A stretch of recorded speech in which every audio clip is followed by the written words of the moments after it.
আজকের ভিডিওতে আমি আপনাদেরকে কচি বাঁশ রান্না করা দেখাবো, অর্থাৎ কচি বাঁশের রেসিপি অনেকেই কিন্তু দেখেনি।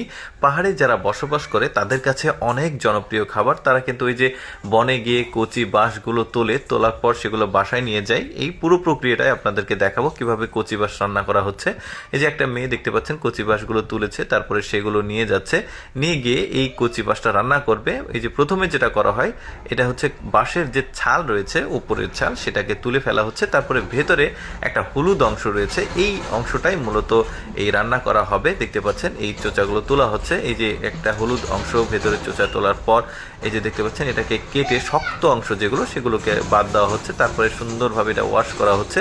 আচ্ছা, আপনাদেরকে বলি যে চায়নাতে শুধুমাত্র পাহাড়ি অঞ্চল তা না, সবাই খুব পছন্দ করে এই কচি বাঁশের যে রেসিপি সেটা। এই জন্য ওরা কিন্তু একটা বিল্ডিংই তৈরি করেছে কচি বাঁশের আদলে। দেখতে পাচ্ছেন পুরো কচি বাঁশের আদলে একটা বিল্ডিং তৈরি। তো যাই হোক, এবার দেখায় আপনাদেরকে কিভাবে প্রসেসিংটা হচ্ছে। যে ধোয়ার পর এটা ওয়াশ করে সুন্দরভাবে এখানে কুচি কুচি করে কাটা হচ্ছে ছোট ছোট অংশে, যে আলুর ছোট ছোট পিস করি আমরা কবুতরের মাংসের সাথে দিয়ে।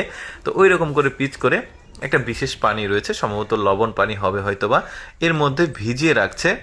কিছুটা সময়, মোটামুটি সম্ভবত 3-4 ঘন্টা ভিজিয়ে রাখবে।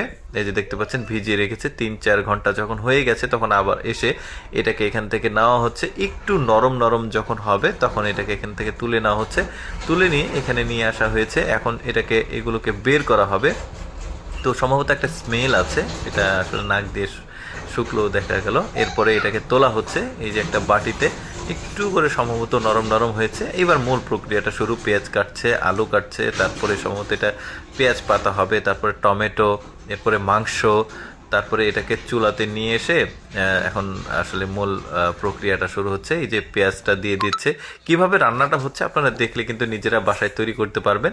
এই যে এটা কিন্তু একদমই হালাল খাবার, শুধু যে চাইনারা খায় এই জন্য যে খাওয়া যাবে না তা না, অনেকেই কিন্তু খায় এটা। আমি নিজেও একবার টেস্ট করেছি পাহাড়ে বেড়াতে গিয়ে।